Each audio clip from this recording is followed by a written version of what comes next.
안녕하세요. 저는 벌써 인생의 반절을 살아온 40대 여성입니다. 이 나이가 되도록 살면서 후회 한번 안 해봤다고 하면 거짓이겠죠? 네, 저도 다른 사람들처럼 왜 그랬을까 하고 후회하는 일이 한두 가지 정도 있습니다. 저는 본디 없는 집에서 자라서 잡초처럼 컸어요. 그래서 후회보다는 앞에 닥친 일들을 해결하느라 언제나 바쁘고 급하게 살았습니다. 그래서 크게 후회하는 일이 많지 않음에도 지금까지도 후회 막심한 일은 바로 결혼이었어요. 남편과 저는 나이 차이가 있습니다. 남편이 저보다 7살 연상이죠. 연애 때는 그런 남편이 어른처럼 보여서 듬직했어요. 당시 저는 전문대학을 졸업하고 간호사로 첫 발을 뗐을 무렵이었어요. 남편은 교사로 당시에도 힘든 일정을 소화하고 있었죠. 남편과 잘 될 거라는 생각은 그다지 해본 적 없어요. 첫 연애였고 남편의 직업도 교사인데 남편 집안도 모두 교육자 집안이셨거든요.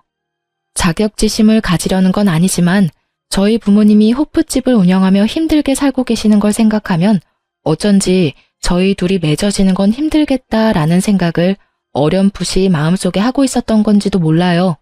남편이 제게 프로포즈를 했을 때는 이래도 되나 싶은 생각이 들어서 부모님한테는 말씀드린 거예요? 하고 물어봤을 정도라니까요. 그리고 제 예상대로 남편 집안의 반대는 심했어요. 특히 시모는 꼴랑 전문대 졸업해서 간호사 일하는 어린 여자애는 믿을 수가 없다며 저와의 결혼을 반대했죠.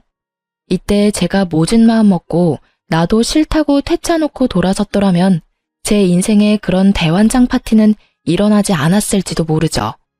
그렇지만 당시 저는 그런 당돌함을 가지기에는 너무 세상에 찌들어 있었고 결국은 흘러가는 대로 일이 진행되었어요.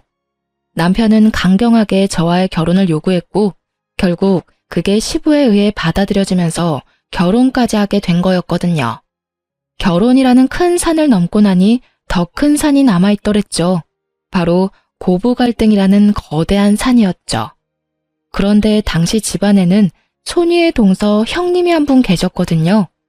대학원을 졸업한 재원에 여러모로 잘난 분이셨죠. 시모와의 고부 갈등은 거의 대부분이 이 형님을 통한 것이라고 해도 과언이 아닐 정도였어요. 형님에 대한 사랑이 지극한 시모가 저를 홀대하고 차별하는 것은 물론 저희 친정까지 싸잡아 아래로 보더군요. 그래도 결혼 초에는 남편과 사이가 좋아 감당할 수 있었지만 어느 순간부터 저에게 상식이 모자라다 평가하며 훈수질하는 남편놈 때문에 사이가 급속도로 나빠지기 시작하면서 그마저도 감당하기 힘들어졌죠. 그럼에도 결혼 생활을 유지해온 건 든든한 아들 덕분이었어요. 저는 제가 전문대를 나온 간호사라는 걸 절대로 부끄럽게 생각한 적이 없어요. 제 주변에서는 취직도 잘 되는 직업에 정년 없이 일할 수 있는 이 직업을 무척 좋아했으니까요. 그런데 유독 이 시댁에서는 그것보다는 학벌을 더 중요시 하더라고요. 전문대는 대학으로도 안 친다고 말이죠. 그러면서 제게 일을 그만두고 남편 내조나 잘하라고 하더군요. 결국 저는 간호사 일마저 그만두고 전업주부로 몇 년을 있어야 했어요. 그런 제가 이 결혼 생활에 마침내 종지부를 찍을 수 있도록 도와준 사건이 하나 생겼어요. 그날은 추석 명절이었어요. 여자라면 누구나 스트레스를 받는 그날에 모두가 모인 자리에서 말이죠. 저는 부엌에서 전을 굽고 있었어요. 결혼 초부터 그때까지 계속 이어져 오던 일이었고 솔직히 그때쯤에는 그냥 기계처럼 일을 하고 있었던 것 같아요. 그런 제 귀로 시모와 형님의 이야기가 들려오더라고요. 어머님, 가방 너무 고마워요. 잘 쓸게요. 이렇게 비싼 가방 사주실 거라고는 생각도 못해서 제가 잘해드리지도 못하고 명절에도 자주 못 오는데 너무 죄송해요. 아유, 예. 그런 말 하지 마라. 너같이 번듯한 며느리가 있어서 나는 너무 좋아. 바쁘면 못 올 수도 있는 거지.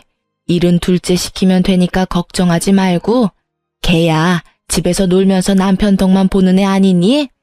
그러니 이런 일이라도 열심히 해야 하는 게 맞으니까 넌 그런 거 신경 쓰지 말고 편히 왔다 갔다 해. 그래도 동서 보기 미안해서 그렇죠. 이렇게 저만 또 가방 받고 나중에 차별한다고 저한테 뭐라 하면 어떡해요? 걔가 그런 마음 먹으면 그 길로 이 집안이랑은 끝인 거지. 솔직히 지가 여기서 전 구울 수 있는 것도 다 우리 아들 덕분이지. 안 그래? 어디 호프집 딸내미 주제에 꼴랑 전문대만 나와가지고는 반반한 얼굴로 아들 꼬셔서 이 집에 기어들어왔잖니. 할 줄 아는 건 아무것도 없고.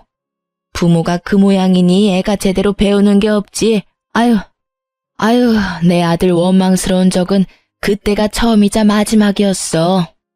이런 말을 몇 해나 들어왔음에도 익숙해지지 않은 건 왜였을까요? 정말 화가 나서 미칠 것 같은데 형님이 전 굽는 제 앞에 왔더라고요. 동서, 미안해.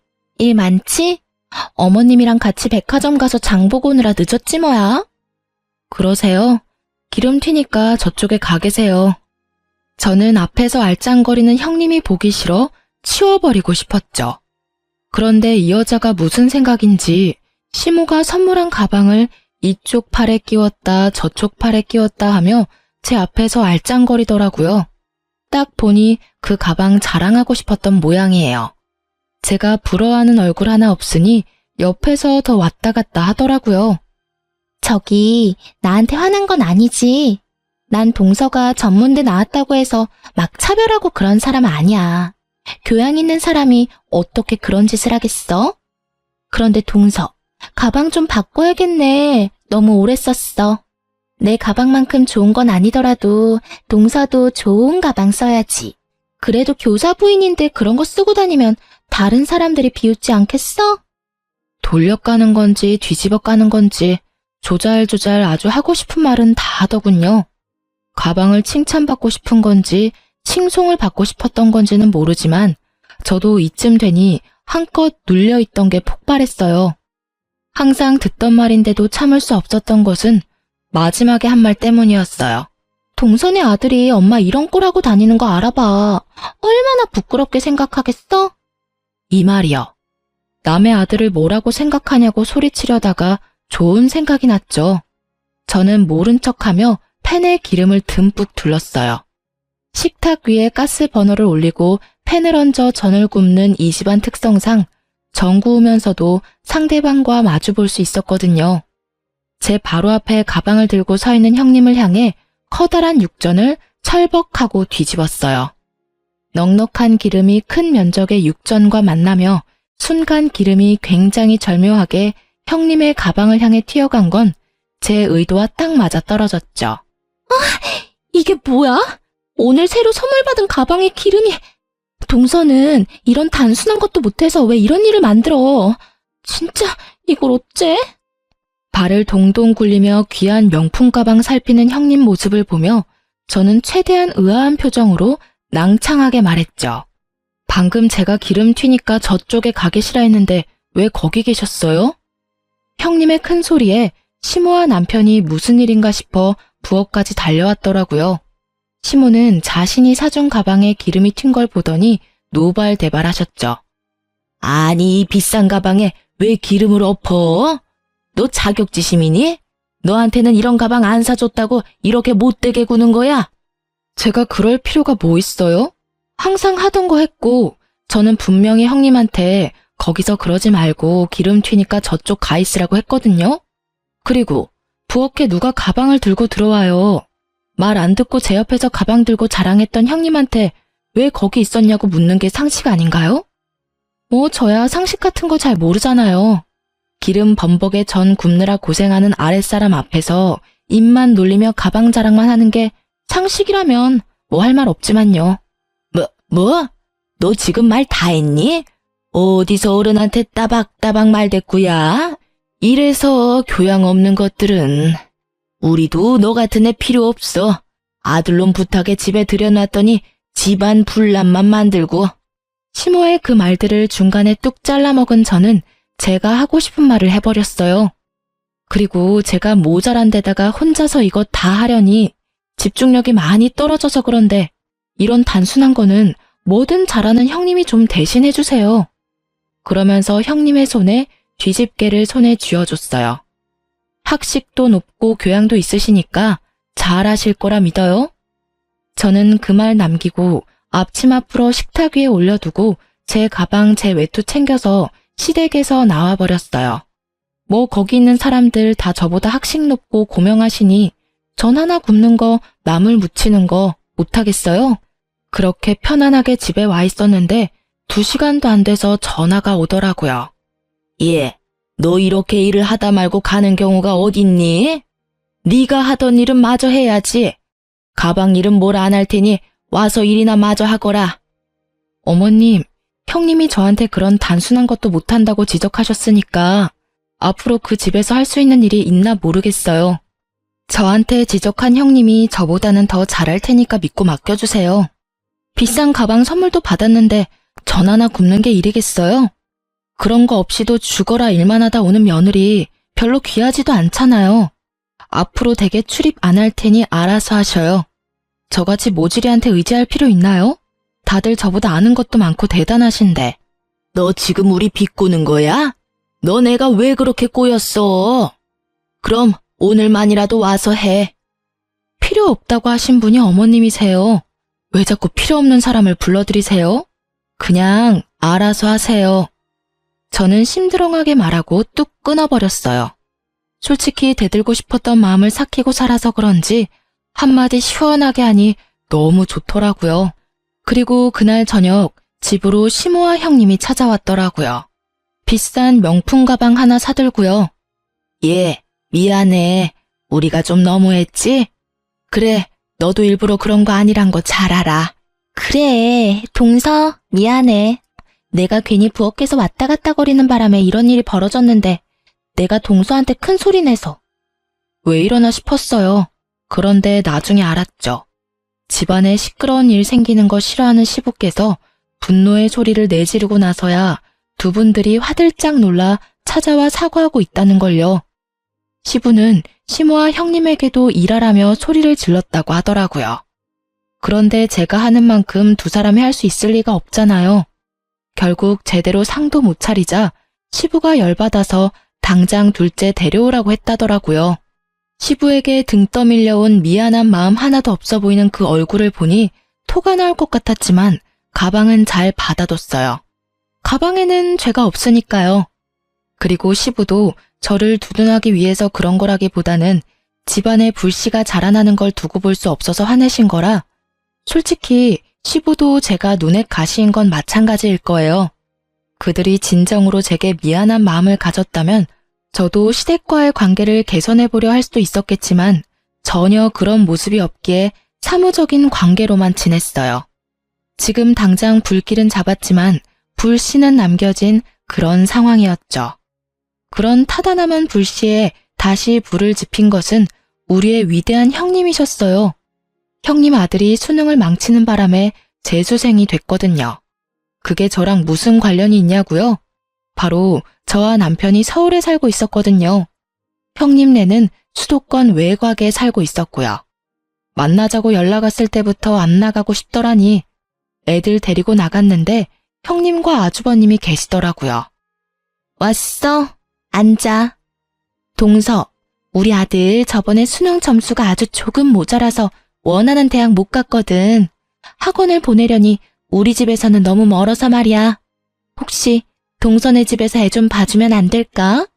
별로 손 많이 안 가. 다 큰 성인이고 밥만 차려주면 돼. 그 이야기 듣는데 뒷골이 띵하더라고요. 하숙을 보내겠다는 이야기인데 밥만 줘라라고 말하는 게 참 열받았죠. 밥만 먹어요? 집에 빨래도 내놓을 거고 이것저것 전기도 쓰고 물도 쓰고 밤중에 늦게 들어오고 아무리 봐도 신경 쓸 게 한두 가지가 아니잖아요. 아니, 솔직히 제가 나열한 것만 해준다고 치면 할 수도 있을 거예요. 그런데 근본적으로 시조카가 싸가지가 없거든요. 누가 키웠는지 아주 자만과 오만으로 똘똘 뭉친 상토라이 같은 시조카라 처음부터 생각의 여지는 없었어요. 안 되겠는데요. 저희 집에 방도 없어요. 평수도 얼마 안 되는 집에 사람 하나 더 늘면 누워 잘 곳도 마땅치 않은데. 방이 없어? 방 3개 아니었어? 3개면 뭐해요? 방 하나는 옷방으로 쓰고 있는데요. 현실적인 제 말에 형님의 표정이 안 좋아지더라고요. 저는 그러든지 말든지 안 되는 건 안 되는 거니까 그런 형님 앞에 놔두고 밥만 먹었죠. 그랬더니 갑자기 남편이 젓가락을 탁 하고 놓더라고요. 당신은 왜 그렇게 공동체 의식이 없어? 형수가 부탁하는데 그렇게 냉정하게 반응해야 해? 게다가 조카 생각하면 방을 만들어서라도 해줘야 한다는 생각 안 들어? 하여튼 무식하면 감수성도 모자란가 봐. 감수성이 모자란 사람이 누군데 지금 저런 말이나 해대고 있는 건지 정말 저 사람 머릿속에 무슨 생각이 들었는지 궁금하더라고요. 방을 어떻게 만들어? 그럼 당신이 옷방에 있는 옷 다 끌어안고 잘래? 집이 작은 게 내 탓은 아닌데 왜 나한테 뭐라고 하는 건데? 제 말에 남편이 한숨을 푹 쉬더라고요. 그러면서 형님에게 말하더군요. 형수, 미안해요. 이 사람 말 너무 신경 쓰지 마요. 어차피 그 집 제 집인데 제 맘대로 해도 돼요. 조카는 제가 책임지고 잘 돌봐줄 테니까 우리 집에 맡겨봐요. 애 대학이 걸린 일인데 우리가 도와줘야죠.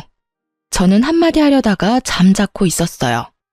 고마워요, 도련님. 밥 많이 먹어요? 내가 뭐 해줄 건 많이 없지만 식사라도 많이 하고 가. 구체적으로 애를 맡으면 어떠한 식으로 살해를 하겠다는 말은 하지도 않고 그냥 사람 좋은 얼굴로 밥이나 먹는 남편을 보며 열이 받았지만 꾹 참았어요. 그렇게 밥을 먹으면서 어떡할까 생각하던 제 머릿속에 얼마 전에 연락 온 친구의 말이 떠올랐어요. 그걸 이용하면 되겠다 싶은 생각으로 남편에게 말했죠. 아 참, 그리고 나 다음 달부터 일하러 가. 옛날에 같이 일했던 친구가 동네 의원의 간호사로 오라더라고. 자리 비었는데 아는 사람이면 좋겠다 싶다고 해서. 조카 오면 자기가 잘 돌봐줘. 우리 애는 내가 챙길게. 당신한테 애 둘이나 맡기는 건 좀 그렇잖아? 갑자기? 그런 걸 왜 나하고 상의 한마디 없이 결정하는 거야? 당신 진짜 생각이라는 걸 하고 사는 거야? 그러게. 당신도 어차피 나하고 상의 없이 결정했잖아. 조카 받는 거. 그러니까 하나씩 주고받은 셈 쳐. 그러면 되지? 아, 그리고 당신은 내가 안 된다는데도 밀어붙였으니까 아예 내 말 같은 건 들을 생각도 없었다고 보면 되는 거지? 제 말에 남편은 말을 못하더라고요. 지가 한 말을 그대로 해줬으니까요. 무슨 할 말이 있겠어요? 그렇게 조카와의 기묘한 동거가 시작됐습니다. 역시나 밥만 해서 해결될 문제는 아니었어요. 게다가 성인이 되니 술까지 마시고 들어오기도 하고 전화통화로 밤새 시끄럽게 굴기도 했죠. 저는 철저하게 사무적으로 대했어요. 아침밥도 우리 애 먼저 일찍 일어나게 하고 우리 애한테만 쏙 해주고 말았죠. 학원 마치고 집에 오는 아들 데리러 가는 것도 이제는 제 일이 되었고요. 다행히 제가 일을 시작해서 조카와 마주칠 일은 크게 없었어요. 그리고 남편은 열심히 조카 뒷바라지를 했죠. 대놓고 나한테 정도 없는 냉혈한이라며 욕하는데 욕하던지 말던지 저는 상관하지 않았어요. 욕을 한다는 건 자기가 지금 힘들다는 뜻이거든요. 왜 넌 나 안 도와주냐 이런 마음을 저한테 표현한 거고요. 아니 지가 원해서 저렇게 생고생하고 있는데 제가 뭘 도와줘요? 그리고 2달 정도 지나니 남편이 결국 백기를 들더군요. 도저히 못하겠으니 같이 도와달라고요. 미안한데 나도 바빠. 이렇게 될 줄 알고 내가 조카 받지 말자고 했잖아. 내 말 안 들은 건 당신이야. 당신 집이니까 조카한테 당신이 새로 집 하나 얻어주던지. 그 말을 듣고는 남편 얼굴이 잠시 동그래지더라고요. 무슨 생각을 하나 싶었는데 그 다음 날부터 시모아 형님이 저를 만나러 왔더라고요. 예, 잘 지냈니? 조카 봐주느라 고생이 많아. 일까지 하느라 힘든데 네 몸은 네가 챙겨야지. 조카가 많이 힘들게 하지? 조카는 남편이 알아서 잘 챙기고 있어요. 그런데 무슨 일로 오셨어요?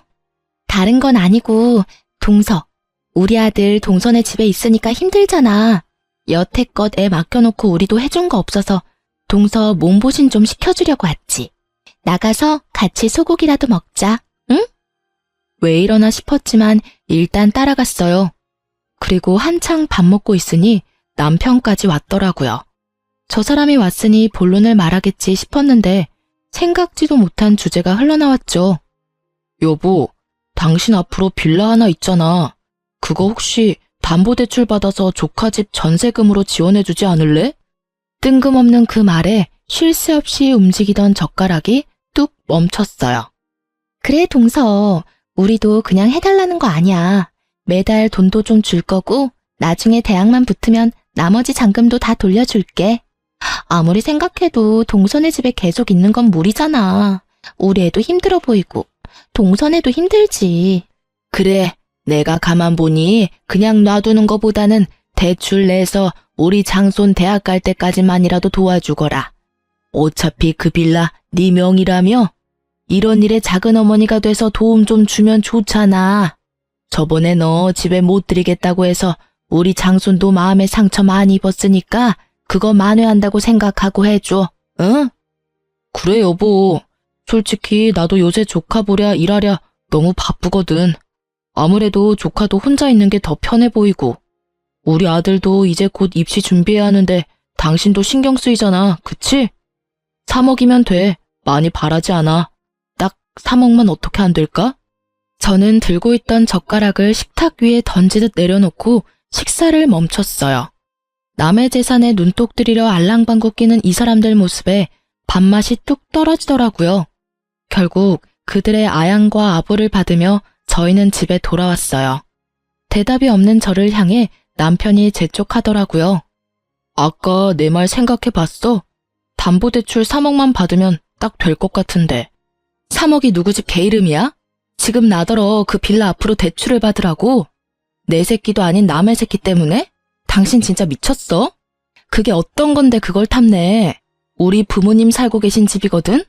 빌라가 제 앞으로 하나 있기는 했어요. 그치만 그 빌라가 순전히 제 것만은 아니었거든요. 제가 무슨 수로 돈을 모아서 그런 빌라를 가질 수 있겠어요. 부모님들이 피땀 흘려 모은 돈, 그리고 제가 고등학교 시절부터 알바며 간호사 일 해가며 번 돈들이 모두 들어간 건물이었어요. 물론 샀을 때부터 크게 돈은 되지 않은 낡은 집이었지만 최근 그 빌라 앞으로 재개발이 걸려 있었거든요. 어릴 때 제대로 해준 거 없어 미안하다며 부모님이 굳이 제 명의로 해준 것뿐이고 현재는 부모님이 살고 있는 집이었죠. 아니, 누가 그 집에서 부모님 내쫓자고 했어? 그냥 담보대출만 받으면 되잖아. 어차피 다 낡아서 사줄 사람도 없는 빌라 대출이라도 받아서 좋은 일 하면 당신도 기분 좋잖아. 이 이야기를 들으니 남편은 그게 재개발이 안 될 거라고 철석같이 믿고 있는 것처럼 보였어요. 당신 잘난 머리통에는 그 생각밖에 없어? 난 안 해줄 거야. 아니, 못해. 내가 왜 그걸 해줘야 해? 내 아들 이야기면 나도 어떻게든 해보겠는데 내 자식도 아니고 남의 자식이래. 왜 내가 거기까지 해야 하는데? 당신이야말로 미쳤지. 당신 애한테 그만큼 정성을 쏟아봐.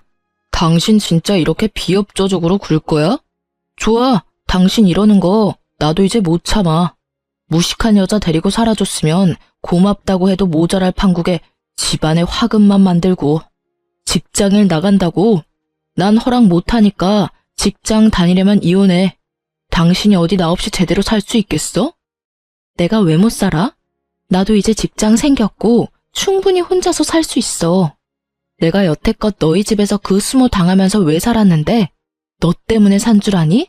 내 아들 때문에 살아준 거야. 내 아들이 여기 있으니까. 애도 컸으니까 나도 이혼 걱정 안 해. 당신이랑 저 시댁 사람들 얼굴 보느니 이혼하는 게 나도 차라리 맘 편하지. 이혼하자는 남편의 말에 저도 덩달아 좋다고 이혼하자고 말했어요. 남편이 제 말에 도리어 놀라더군요. 그만큼 수동적으로 살아온 제가 이만큼 남편에게 대놓고 이야기하는 건 처음 있는 일이었거든요. 분위기는 냉랭해져 갔고 남편 놈은 저의 이혼하자는 말이 열받았던지 그 다음날 바로 이혼 서류를 들고 왔더라고요. 하자면 누가 못할 줄 알았나 보죠? 저는 서류 작성하고 내친 김에 남편에게 친권과 양육권 이야기까지 꺼냈어요. 이쯤 되니 남편도 당황하더라고요. 당신 진짜 나랑 이혼할 생각이야? 정말로 당신이 혼자서 집 살 수 있을 거라고 생각해? 애도 이제 고등학생이야. 입시 준비하려면 안정적인 환경이 필수라고. 나한테 화나서 이렇게 막 나가는 거면 내가 여기서 이해해 줄 테니까 그만해. 당신 이러는 건 당신은 물론이고 아들한테도 좋지 않아. 당신한테 화나서 이러는 거 아니야. 충분히 생각했고 그보다 더 긴 시간 동안 고민한 일이야. 제 말에 남편은 점점 급한 모양새였어요. 홧김에 꺼낸 이혼 이야기가 진짜가 될 줄은 몰랐나 보더라고요. 저는 남편이 당황하든 말든 이혼을 착착 진행해 나갔어요. 이혼 전문 변호사와 연락까지 하고 나니 남편도 제가 장난치는 게 아니라는 걸 깨닫고는 절 붙잡고 이야기하더라고요. 당신 진짜 이혼할 거야? 아니 왜 갑자기 이야기가 그렇게 되는데 나하고 헤어져서 잘 살 자신 있어? 그리고 아들은? 우리 아들 없이 당신 살 수 있어? 아들? 같이 데리고 갈 거야. 저번에 당신이 이혼하자 이야기했을 때부터 아들이랑 이야기했어. 어떻게 할 건지 아들한테 결정하라고 했고. 다 컸잖아. 자기 손으로 선택할 수도 있지. 제 말에 남편이 놀라 아들을 부르더라고요. 방에서 공부하던 아들은 심드렁한 표정으로 밖으로 나왔죠. 야, 너 말해봐. 엄마랑 무슨 이야기 했어? 엄마랑 아빠랑 이혼한다는 이야기 들었어? 네, 다 들었어요. 아버지가 이혼하자고 하셨다고 하던데요. 그래서 엄마가 저는 선택할 수 있는 입장이라고 저한테 가장 좋은 쪽으로 선택하라고 하셨어요. 야, 엄마랑 아빠 이혼 안 해. 아니 설사 이혼하더라도 너한테 그런 선택권은 없어. 아빠 곁 말고 네가 있을 곳이 있어? 잘 생각해봐. 너네 엄마 이제 막 직장 들어가서 일해봐야 얼마나 더 하겠냐? 게다가 엄마는 집도 없잖아. 아빠가 무슨 말씀하시는 건지 잘 알겠습니다. 그런데 저는 무조건 엄마 따라갈 거예요. 아들의 말에 남편이 흥분을 감추지 못하고 소리를 질렀어요. 왜 네가 엄마를 따라가? 엄마가 돈이 어디 있어서 너를 키워? 너 대학이라도 제대로 들어가고 번듯한 직업 가지려면 이 아빠가 너한테 훨씬 도움될 텐데. 근데 아빠는 왜 사촌형을 우리 집으로 데리고 들어오셨어요? 저한테 의견도 묻지 않고요. 최소한 비슷한 나이 또래 애들끼리 있게 되는 거면 저한테도 물어봤었어야죠. 그리고 아빠가 저한테 뭘 해주실 수 있는데요? 매번 저한테 공부 못한다고 뭐라 하시잖아요. 적어도 엄마는 그런 말 안 해요. 제가 하고 싶은 거 존중해 주신다고요. 아들의 말은 하나같이 남편의 가슴에 대못을 박는 말들 뿐이었어요. 남편도 나이가 들면서 시모처럼 좋은 대학원에 집착했거든요. 남편의 그런 집착에 아들은 더 반항했던 모양이고요. 그런 남편의 화살이 제게로 향했어요. 너, 네가 아들한테 바람 넣었지? 무슨 말을 어떻게 했길래 애가 나한테 저런 말을 할 수가 있어? 안 그래도 애가 너 닮아서 공부 못하는데 돈도 없이 애 학원은 어떻게 보낼 건데? 너 지금 이 집에서 나가면 인생 망하는 거야, 알아? 인생 망하는지 안 망하는지는 당신이 두고 보던가. 어린애가 아닌 이상 본인이 누구 따라갈지는 선택할 권리 충분히 있어. 애도 그거 잘 알고 선택할 거고. 그러니까 당신이나 나중에 후회하면서 질질 짜지 마. 얼마나 못해줬으면 애가 냉큼 엄마 따라간다 그러겠어? 결국 그날 남편은 열받아서 집안을 난장판으로 만들었고 저와 아들은 그런 남편을 피해 다니며 이혼을 진행했죠. 정말 힘든 여정이었어요. 그 와중에 시모가 연락 왔더라고요. 너 우리 아들이랑 이혼한다는 거 정말이니? 제정신이야? 내가 그렇게 반대할 때 그만두지 왜 이제 와서 이혼한다고 난리니? 너 때문에 너희 시아버지 얼마나 화가 나셨는 줄 알아? 집안 단속 제대로 못했다고 화내시는데 어떻게 책임질 거니? 제가 책임은 왜 져요? 어머님이랑 형님이랑 남편 셋이 모여서 가슴에 손을 얹고 생각 한번 해보세요. 제가 왜 이혼을 할까? 이러면 답이 나올 수도 있겠네요. 워낙 학식 좋고 교양 좋은 분들이시니까. 이혼은 할만해서 이혼하는 거니까 제 걱정은 하지 마세요.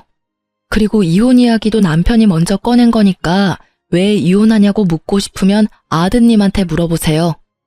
이혼을 하고 나서 저는 드디어 자유의 몸이 되었어요.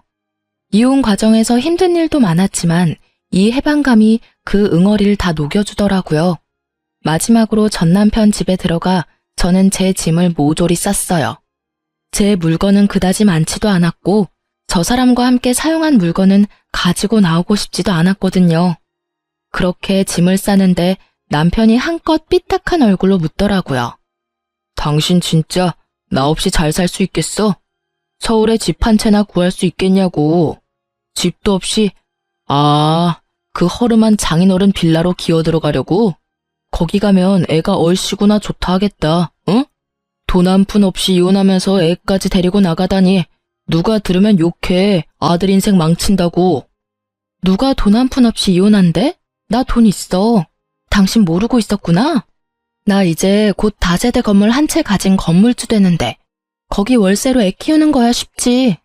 좋은 학원, 좋은 환경 내가 다 해줄 건데? 뭐? 네가 무슨 건물 있어. 이혼할 때는 그런 거 없었잖아. 당신이 말하던 그 허름한 장인어른 빌라, 거기 재개발 비용이 나왔거든. 한다 만다 말도 많고 질질 끌기도 오래 끌었는데 결국은 재개발 된다더라. 그리고 근처에 있던 아버지 호프집 있지? 당신이 매번 크기만 하고 조잡하고 정신사납다던 그 호프집, 거기도 재개발 구역에 들어갔어. 거기는 도로로 바뀌는 모양이라 보상금도 많이 나오네. 그 돈 다 합쳐서 건물 한 채 샀어. 제 말에 남편이 놀란 얼굴을 감추지 못하더라고요. 저는 끝까지 숨겼거든요. 재개발이 확정됐고 그게 임박했다는 사실마저도요. 미리 알려주면 이혼 안 해줄 거 뻔히 아니까 말 안 했죠. 왜 그걸 숨겼어? 너 진짜 영악하다. 그거 믿고 이혼하자니까 좋다고 한 거야? 말해봐. 이제 돈 좀 생기니까 나 같은 건 이제 아무 상관 없었어? 상관 없어진 건 꽤 오래됐지. 근데 당신이 날 언제부터 그렇게 생각해줬다고 생색이야? 솔직히 결혼하고 해가 지날 때마다 당신 어머님이랑 똑같이 나 무시했거든? 봐, 생각 없다, 무식하면 감수성도 모자라냐, 네가 나 없이 혼자 살 수 있냐. 다 무시하는 말뿐이지. 당신이 왜 날 무시했는지 지금도 모르겠어. 내가 전문대졸이라서? 아니면 집에 돈이 없어서? 아니면 애 낳고 더 이상 예쁘지도 않아서? 어떤 이유든 당신이 날 무시한 건 틀림없는 사실이잖아. 다 없는데 돈이라도 생기니까 잡고 싶니? 그거야말로 당신 이기심 아냐? 내가 언제 그랬다고. 나는 당신 무시한 적 없어. 그냥 살다 보면 그런 말들 가끔씩 할 수 있는 거고. 솔직히 난 기억도 잘 안 나는데 억울하다고. 당신 매번 나한테 상식도 없는 여자 운운했었지? 근데 상식 없어도 이 정도로 돈 있으면 살만 나지 않겠어? 무려 건물주인데 월세만도 얼마야?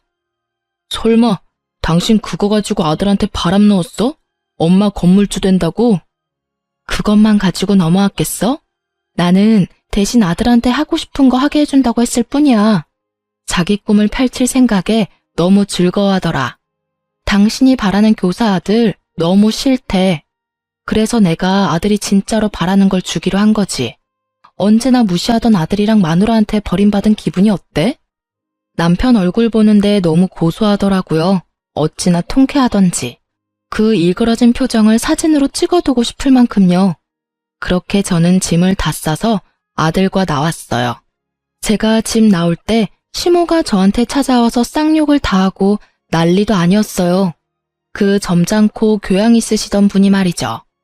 제가 건물주가 됐다는 말 한마디에 아주 눈에 불을 켜고 찾아왔더라니까요. 너희 못된 년, 네가 감히 우리 아들을 가지고 놀았어?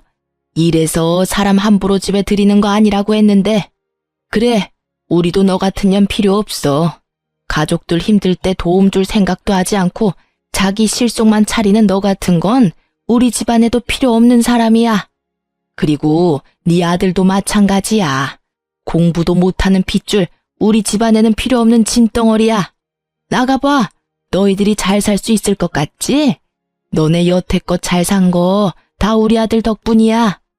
저한테 막말을 퍼붓는 게 아니라 제 아들에게까지 그런 말을 퍼부으니 저도 가만히 있지 못하겠더라고요. 공부. 그 집안 사람이 뭐가 그렇게 잘나서 다른 사람 욕해가면서 자기들 잘난 거 광고하고 다니세요? 누가 보면 그거 욕해요. 매번 교양 찾는 분이 그거야말로 교양 없는 짓이란 거 모르고 계세요? 그리고 그 집안에 필요 없는 짐덩어리는 우리 아들이 아니라 그 집 장손이겠죠. 그렇게 애지중지 오냐오냐 감싸도는데 아시잖아요. 저는 우리 아들 그렇게 안 키워요. 하고 싶은 거 하도록 키울 거예요. 그리고 이제부터 저희는 남남이니까 그런 말 삼가주세요. 결국 그렇게 이야기 마치고 저희는 새 집으로 돌아왔어요. 아들에게는 쉬엄쉬엄 공부하라고 했어요. 엄마 아빠의 이혼으로 아이 공부가 제대로 안 된 것 같아 미안한 마음뿐이었죠. 하지만 아들은 도리어 저를 위로해 주더라고요. 할머니한테 그런 소리 들은 거 마음 아프지 않냐고요. 저는 아들에게 그런 소리 전혀 마음에 담아두지 않는다고, 그러니까 너도 그런 소리 담아두지 말라고 당부했어요. 자신의 존재를 친할머니에게 부정당한 아들에게 더 이상 상처 주기 싫었거든요. 그런데 그 일이 있은 후부터 아들이 공부를 진지하게 생각하더라고요. 그리고 수능이 끝나고 저희 아들은 서울에서도 유명한 공대에 들어갔어요. 정말 너무나 기뻤어요. 그리고 이 기쁨을 다른 사람들과도 누리고 싶었어요. 아들을 폄하한 시모와 전 남편에게요.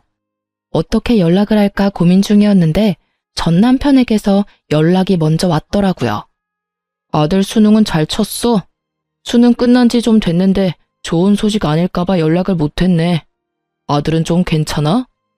아들이 무조건 수능을 망쳤을 거라 생각하는 전 남편의 목소리에 저는 웃으며 말해줬어요. 괜찮아. 그래도 자기가 원하는 데 들어갔으니 된 일이지. 중요한 건 만나서 이야기해. 애만 보낼까? 아니야, 당신도 와.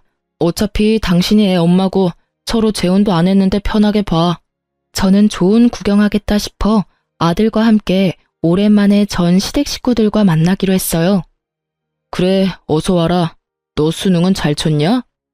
아들 보자마자 그렇게 묻는 남편을 보니 웃음밖에 안 나오더라고요. 벌써 그런 걸 물어봐요. 조카는 수능 잘 봤어요? 우리 아들은 아슬아슬하게 점수 미달이라 이번에도 다시 치려고 생각 중이야. 우리도 자기네 아들처럼 낮춰서 원하는 데 가라고 해야 할까봐. 너무 높은 데를 지망하다 보니까 항상 아슬아슬하게 떨어지네. 삼수나 한마당에 정말로 아슬아슬했는지는 모르겠지만 그렇게 말하는 걸 보니 웃기더라고요. 조카는 여전히 당신이 봐주고 있어요? 그래, 어차피 방도 남아도는데 내가 봐줘야지. 우리 집안 장손일인데, 그리고 조금만 더 하면 될 것 같으니까. 여전히 사서 고생하고 있는 전 남편을 보니 웃기지도 않았어요. 그래서 너는 어디 붙었어? 지방대는 아니지? 네, 서울에 있는 대학 붙었어요. 공대요. 공대? 너 그쪽으로 관심 있었어? 무슨 공대 들어갔는데? 서울에서 제일 유명한 공대 들어갔어요. 원래 목표는 대전에 있는 공대인데 아무래도 거긴 중간부터 들어가기에는 너무 힘들더라고요.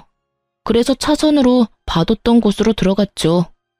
아들 말에 시댁 식구들 얼굴이 굳어가는 걸 보고 어찌나 즐겁던지요.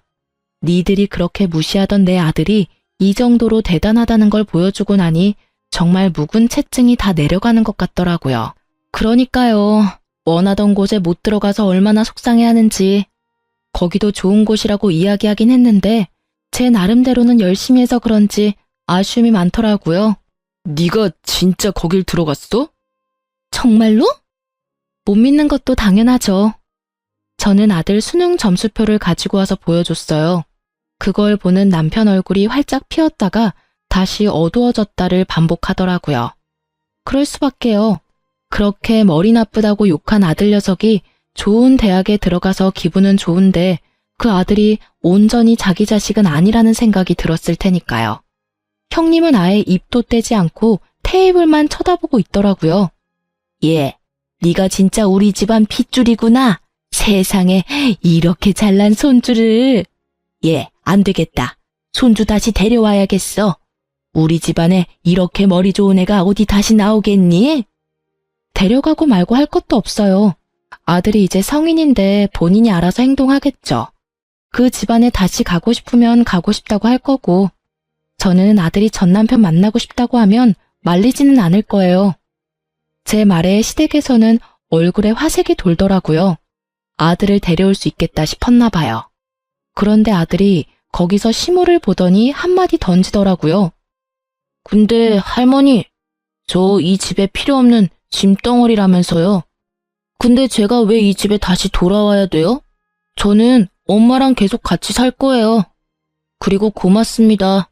엄마 이혼하고 집 나오실 때 할머니가 엄마하고 저한테 필요 없는 것들이라고 욕해주셔서 저도 정신 차리고 공부 열심히 했던 것 같아요. 그 말에 시모 얼굴은 새파래지고 시부 얼굴은 벌겋게 달아올랐어요. 이 여자가 당신 진짜로 이혼하는 아들 집 가서 며느리랑 손자한테 그딴 소리 했어? 아유, 여보, 그런 게 아니고 저는 그냥 멀쩡한 우리 아들 이혼남 만든 며느리가 미워서 정말로 그런 마음에서 한 말 아니에요. 믿어줘요. 아이고, 내가 집안 단속을 제대로 못했어. 이 옆에 내가 나 몰래 이런 짓을 하고 다니는지를 몰랐네. 장손이라고 끼고 도는 거 어쩔 수 없다 생각하고 눈 감아줬더니만 손주한테 그딴 소리나 하고. 말하기 전에 생각을 좀 해. 어른이면 상식 있고 교양 있게 행동하라고 내 몇 번을 이야기했어. 남의 모범이 되라는 건 바라지도 않아. 그냥 남들 하는 만큼만 하면 안 돼? 어? 왜 나한테 그래요? 틀린 말 한 거 하나도 없는데. 솔직히 그때는 공부 못했던 거 맞고 손주도 내 덕에 공부 열심히 하게 됐다고 고마워하지 않소? 그게 고마워하는 거야? 비꼬는 거지? 당신이 그런 말에서 오기로 공부한 거라고 비꼬고 있는 거 아니냐고? 아휴, 당신만 아니었으면 저 손주가 온전히 내 손주였어. 어디 가서 떵떵거리면서 자랑할 수 있는 손주였다고. 잠깐, 가만히 있어봐. 혹시 애들 이혼한 것도 당신이 원인인 거 아니야? 그건 진짜 아니에요, 여보. 결국 시부는 우리가 이혼하게 된 이유에 대해 뒤늦게 모든 걸 알게 됐고 내게 3억이라는 전세금을 요구한 걸 알고는 뒷골을 부여잡으며 쓰러질 뻔하셨어요. 그렇게 식사 자리는 엉망이 되었답니다.